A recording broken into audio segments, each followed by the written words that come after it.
Right. So yeah, the river was always there. Like I said, it defined seasons, and the Yeah. summer it would get low. I well remember Daddy would take us to the Simmesport beach. We'd find a sandbar that was shallow enough, and he'd say, "Don't go out past your waist." Yeah, And and as swift as that river is, I know. what were they thinking? Like we could have gotten drug off at any second and never been found. Yeah. And of course, you walk out there, you're the first ones there, and you get just right in the edge of the water, and some big garfish, wow, just takes off from the side. So you're like, oh Lord, what is in here? And getting back to the river and how swift it is and how dangerous it is how many people have been lost in that river and never found. Like, and how many have drowned in that river and have been found, but been found way down in Krotz Springs before they found them. Yeah. That tugboat that sunk right by the bridge. Yeah, I forgot about that. Well, you remember also too, those barges that sunk right there by the old bridge. Yeah. I guess they hit the pier. If that river ever dries up, there's no telling what they're gonna find at the bottom of that. I have no idea. Because I know I was working at Daddy's Fish Market on the river when that tugboat sunk, and it sunk between the first pylon and the bank, and the water was so swift right there that it took them a week to get the bodies out. Oh yeah. Because they had to build a pipe, 6 feet wide. I believe wide enough for the divers to dive through the pipe and go retrieve the bodies and pull them up, because every time they would dive in the river, the current would take them, even with straps on. They had them like with chains and stuff. And as soon as they'd hit the water, phew, they were going down to where the Newport is, further down there. Yeah. And they'd have to reel them back in. It took them forever to get those people out of there. And that's what my daddy would always tell me. And he didn't know how to swim either. Born and raised on the river, fishing his whole life, and could not swim a lick. It was surprising how many of those fishermen, that were career fishermen, did not know how to swim. And never wore a life jacket. Yeah. My grandfather would tell him, don't go near the water till you learn how to swim. But then he'd put them in a boat and take them fishing to go raise nets. Enough of that to pull them in, But, well, we were doing that during the 73 high water. I was 6. And James took me in a boat. He was maybe 11, 10, and we would go run some lines. And the water was halfway up the levee, and I can remember he was saying, "Look, we're gonna go check one by the edge of the river." He said, "I need you to hold on to that little bush right there." So we paddle through the trees, and of course they part, and you just see this massive river, and they had that roar, because they weren't far from the bridge. So whoa, you'd hear that in the background, that water. And I remember holding on to that little tree like that, and the boat was just doing it. But our lines were empty. Right. Yeah. Wow. One of them we pulled up, I never forget this. We had some treble hooks about yay long, we had baited. And one of them we pulled up, all 3 hooks were like this. Whoa. They were straight. And I was like, ooh, I don't want to catch what I've heard there's some monsters in there. I know, like, between the alligator gar, because those things get huge. Yeah. And the catfish, my daddy has gotten some catfish in his fish market that I literally could have stood in their mouth when I was smaller, not now. And they could have swallowed me whole pretty much. Loggerhead turtles. Yeah, I've seen some big turtles come out. And snappers that come out of there. We've had some monsters come through my dad's fish market that it's no telling how many years they've been in that river. I wouldn't want to go swimming in it. Not now, not what I know back when I was young and didn't know any better. Water was water. That was our swimming pool, because nobody except the rich people down Millionaire Lane had swimming pools. And that was only much later. Yeah, that was like in the early 80s that they started. But in the 70s, heck, we go find either at Old River, like you said, the mud hole, or we'd find a sandbar on this side of the river. And my daddy's favorite thing was that, I want a swimming pool. He said, why? They got one right across the levee. But then he'd tell us, don't go swim in it. Don't you go swim in that river. Yeah. He'd always say he'd much rather jump into the middle of the Mississippi River than 5 feet off the bank of the Atchafalaya. Yeah, it's a very swift river. The current is... I've been terrified of that river my whole life. Yeah, I can remember we touched on this in an earlier podcast, but about the 73 flood. And I can remember Daddy took us down to the Old Bridge, and we would stand in there. Now the water was about level with the bridge. We could only go a Yeah. certain amount of ways. And I'll never forget, we were standing there. We could see the old bridge about maybe 50 yards away. And all of a sudden, this house comes. I mean, a house, a whole house. And by that time, the water was running over the railroad tracks on the old bridge. And wow, it just hit and just disintegrated and got sucked on down, you know. My great-grandparents' house, because when you cross the levee to go to the river, the original boat landing, my grandfather had a fish market right there on the edge of the river. Like the fishermen would literally pull up, and there were some steps coming up, and they'd unload their fish. When the water was high enough, they could unload it directly onto the back porch, I'd call it. And you heard the sound that house made? Pow! Yeah, kaya. Kaya! So there was my grandfather and them's house, right behind that little half levee, I call it. That when you come, It's a little section of levee. Yeah, it was behind there, but it was ground level. It wasn't up high like it was after the flood. Then there was where my dad's fish market was a car garage where my grandfather would park, like a barn looking thing. Further down was my great grandparents' house, and their house floated away in the flood of 73. Yeah, and that was a big flood. And then, because I can well remember standing on what's now Sim Street, which my mom Whitmore is where the little Methodist, the Episcopal Church is. Yeah, that's the same street I grew up on further down, a little bit further standing down. at the bottom of the levee, watching the fishermen go by and the river spilling over the top of the levee when they made waves with their motors. Well, and that was another thing too back then. Like they wouldn't, if you launched a boat in the river when the water was high like that, you had to go slow. Yeah. And they weren't allowing like tugboats and those big boats to come because for one, they couldn't pass through get past the bridge, the bridge or the old bridge either, because it was like the water, like you said, was right underneath it. And because of the wake, the water was so high up against the levee that if anything would have made a wave big enough, it would have overtopped.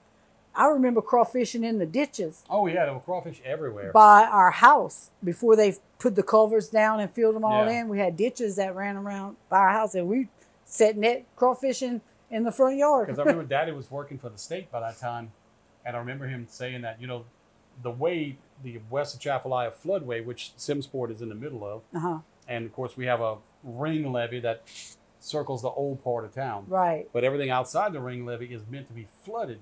Right. And there were rumors they were going to dynamite the levee down by Odenburg. Oh. And flood all the way up to which would be the levee in Hamburg. Right. You know, and then if they needed to, they would dynamite that levee and let it go even further.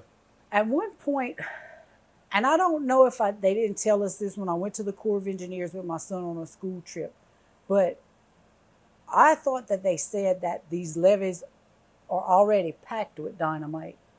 Oh, I don't know. I don't think they would. Can't imagine they would be, but they said in certain spots that there is where they would plan to dynamite them if they ever. Now there are designated spots where they would the dynamite to blow up the levee, but I remember talking about that, and you had touched on that too. When the night that the wing wall fell at the control structure. Yeah.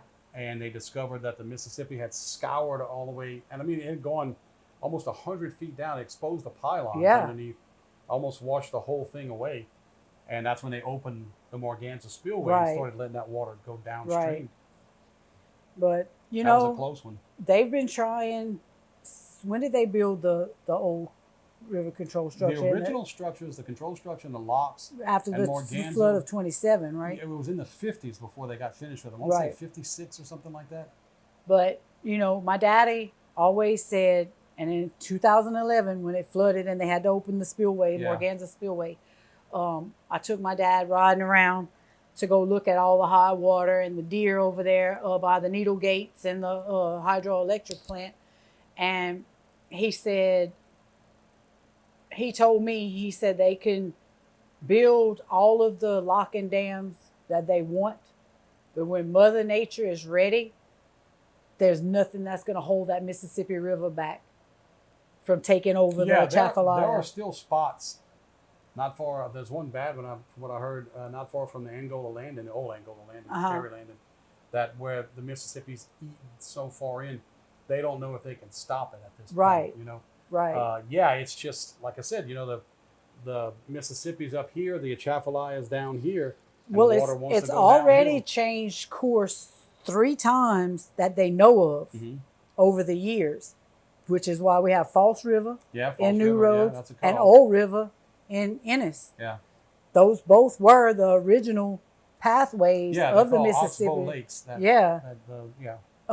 Where it cuts through, because of course water is going to want to take the natural path, the path of least resistance to get to the Gulf. Yeah. Right now, the Atchafalaya River is the path of least resistance, and the Mississippi River has been trying to change paths since they got rid of that log jam. Yeah. And what year was that, did we say? 1830? 1830s, yeah, something. 39? Yeah. There was a, what did we say was a 17 plus 8, 25-mile log jam. Yeah, on the Red River that Captain Shreve, the founder of Shreveport, had to unclog the Red River. And when he unclogged that and the Red River and the Mississippi River met, it conjoined where the Atchafalaya River begins, and then, up at Three Rivers. I'll tell you what I learned in geology class at USL. What's that? Comme ça. You know, when you got a big curve in a river, on the outside of the curve, the water moves faster. Right. So it cuts into the bank on that side of the river. On the inside of the curve, it moves slower, so the silt drops out. Right. So then you have a bank that forms and forms and forms, and it's cutting and cutting and cutting, and that's how it changes. Now, there's a really bad one right when you're going across the ring levee in Simmesport on the bank. You can see it from the bridge. They've been fighting with that, but it is very near the base of the levee, not too far now. Right. Where the Atchafalaya River is just eating its way that way. And they put mats down and they put rocks down, but eventually it's going to win. Well, I mean, that's just like with anything else. I mean, unless they would coat the levee in diamonds, which is an indestructible material, anything they put, concrete, rock, whatever, they line the levees with, eventually, maybe not in our lifetime, but eventually it's going to get eroded.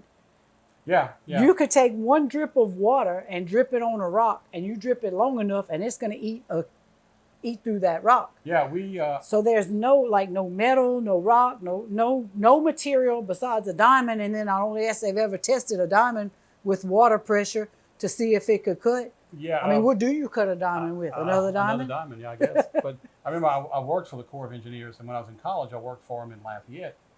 And I was watching a video one day they had at the Corps office. In 1983, we had a pretty bad high water in 83 too. And they knew it was coming.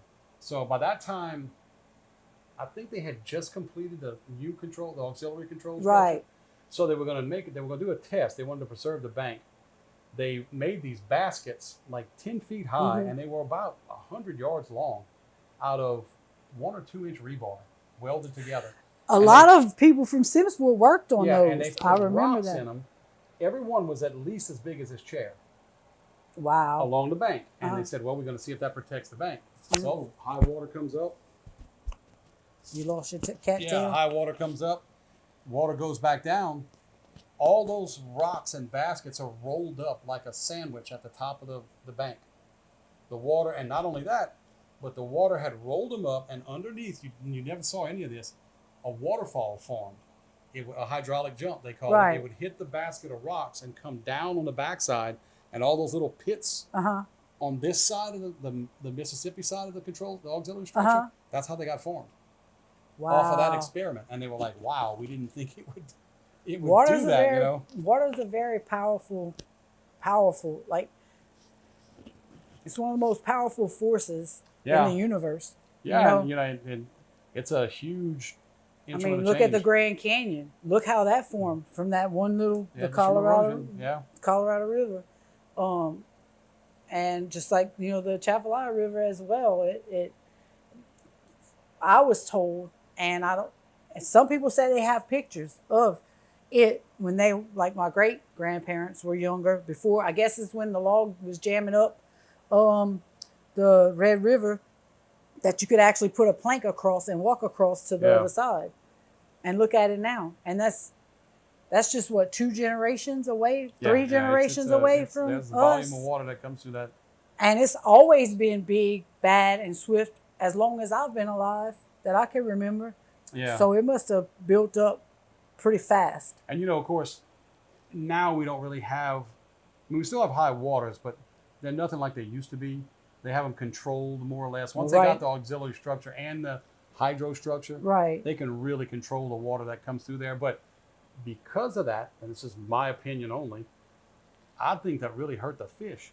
Oh, yeah. Because these fish can't spawn in water that's moving 16, 18, 20 miles an hour. Right. So these woods don't flood anymore, and these bayous don't flood like they used to. And I think that really hurt the fish population. Well, I mean, in the you river. look at the fishing industry. There's one fish market in Simmesport right now. That's going down too. 2. You got Clyde and them and Andrew Coco fish market. But when I was growing up, they had several fish markets here. And at certain times of the year, my daddy and them would call it the glut. It's when the buffalo and the catfish were running, like tons of them. And I remember working in my daddy's fish market, and we had so many fish were coming into that fish market. He couldn't sell them fast enough. I mean, the prices dropped to almost nothing that he was paying for them. And I remember specifically standing in a basket with fish up to the back of my legs to clean fish, because if you didn't stand in a basket, they would cover your feet and you couldn't move. And there were plenty of nights we would get there like at 7 o'clock in the morning and work till like 2 o'clock in the morning cleaning fish. Fish was steady coming in, and my daddy would be like, look, y'all just throw some ice on them and we'll come back in the morning, go home and sleep for a couple hours and get back to it 7 o'clock in the morning again. I've heard tell things got wild like that during Lent too. Oh, yeah. When everybody wanted fish. Oh, yes. Oh, yes. People that never ate fish in their life would come and want to be, and most of them didn't even know what they were getting. I've had people come in the fish market. My uncle would be cleaning a garfish and they would be looking like that. And my daddy would be like, is there something I can help you with? And they're like, well, I'm trying to see where y'all get them gar balls from. No, they don't just happen. No, you have to make the gar balls. Right, but they thought it was just balls that cut off of the gar. You just cut the fins off. You had a little ball. Yeah. A little toot ball with onions in it. Like already. A gizzard. Already with onions in it. Yeah. Already seasoned with potatoes and onions, whatever. Huh? Yeah. Well, they came from Texas. But same thing, my daddy, he shipped fish all over the world. Yeah. Like he would ship to China, California. Every Friday he'd call it his California truck was coming in. An 18-wheeler would come in from California to get fish. And he was mainly wholesale. He didn't, like, when my grandfather took over my great-grandfather's business, it was mainly retail, local retail, selling fish. But then when my grandfather took over, he started wholesaling the fish out to, like, we shipped to Kansas City, Missouri, Memphis, Tennessee, Houston, Texas, California. At one point, Daddy had a contract with, I want to say it was Kroger or one of those big grocery store chains. Yeah. And he was shipped to China, which probably where they got their, they probably got the idea to start mass producing, what is that, swai or whatever, the Chinese catfish. Mahi or whatever that is. Swai, stuff, whatever. Well, we're probably importing their fish now. That's probably what's going on. Yeah. But so, that's a little bit of life on the river. When Tina Turner sings her song Rolling on the River, she says, the part of it says, left a good job in the city, working night and day. Yeah. And then she says, never would have thought, how does it go again? But anyhow, she talks about living on the river and the people on the river are happy to give. Yeah. And it's the truth. Like, I don't think you can meet a Cajun person that isn't willing to give you the last that they have if they think you need it more than them. And we are happy to give. I've seen my dad so many times. He would tell me, go pick some goo livers or some catfish livers and go bring that to Aunt Effie and Aunt Lori. Or, you know, Aunt Effie calls, she wants a goo. Go bring her a goo for her and Aunt Lori. But every time I went, he wouldn't want them to pay, but they had to give me something. Yeah. Until this day, Aunt Effie gave me a black cast iron pot. And when she gave it to me, she said her mama had given it to her when she got married. And it was her mama's pot. So that pot had to be damn near 100 years old when she gave it to me. And I've been having it for almost 40 years now. And I gave it to my cousin Derek Morrow because it was his great-grandma's pot. But then he gifted it back to me for Christmas this year because I cry about my pot. The saga of the pot, the black cast iron pot. It's the best pot to cook any gravy in. I mean, it's got 100+ years of seasoning on it. It's smooth in the bottom. Nothing sticks to it. You can make rice dressing. You can make a gravy, anything, a sauce piquant. You probably don't even need to put any onions. You just pour some water in it and make a gravy. Probably so. Probably so. It's seasoned with 100+ years of love. And you could taste it too when you cook in it. I promise you. I babysat, and she gave it to me because it had the little handle on the side where the little hanging handle, I call it, where they used to hang it over a fireplace. The little handle broke and the little hanger thing came off, and it didn't have a lid. But so she gave it to me. She was like, I don't know if you want this because the little handle is broken. I said, oh man, yeah. That was my first cast iron pot I ever got when I grew up. That's a thing. We're going to have to do a whole episode on your pot. Yeah, to get a cast iron pot, once you got grown, that meant you were grown. Yeah. You were accepted into the adult community at that time. That means you are finally grown. You get a cast iron pot, you're an adult now, baby. Well, the first step was when you got to eat inside during family dinner. Oh, yeah. That was the first step. Before with the grown-ups. With the grown-ups, yeah. Because before the grown-ups ate and you got what was left. Yeah, that's right. And you ate outside. That's a whole nother episode right there. Oh, yeah. We could do an instructional video on how to eat while fanning flies at the same time. And not eating it. Yeah, not getting it in your mouth. Yeah. Pretty sure I've swallowed quite a few in my life. That was harsh. Yeah. But yeah, so I hope y'all enjoyed this episode of The Rivers. We didn't touch much on the bayou. No, but we can do that on another episode. Yeah, but we're going to get more information. If any of y'all have any information on the history of the Atchafalaya River and its contributions to the city of Simmesport, the town of Simmesport, then let us know. Like, comment, share our posts and our podcast. Go visit our merchandise store at www.zazzle.com/s/Maisla, MAISLA. All together. And let us know. And also, if you have any Maisla moments for the week, month, year, your life that you would like for us to share in our podcast, comment, message us, let us know, and we'll include you in our podcast. We may, if it's a good enough Maisla moment, you may get invited to come in for an interview on our podcast or some Maisla merchandise, free Maisla merchandise. Yeah, and also, too, if we haven't touched on this a whole lot, but if anybody wants to share any photos that they have. Yes, absolutely. Old days, family members, the way things used to be, please, either email it to us or post them up on our Facebook page. Right. We'll have our email address also, our email and our website address in the links below that you can email us and send us any information that you have. If you have any sort of family history here that's pertinent to the development of the town of Simmesport, let us know. We're welcoming all input into this podcast because we want to educate people more than just folklore. We want to educate them on how we were raised as Cajuns here in central Louisiana and about our town. That history, and preserve our history is what we're trying to do because it's dying away with our generation. So yeah, and thank y'all for coming to our podcast. We'll see you in the next one. See y'all in the next one. Au revoir.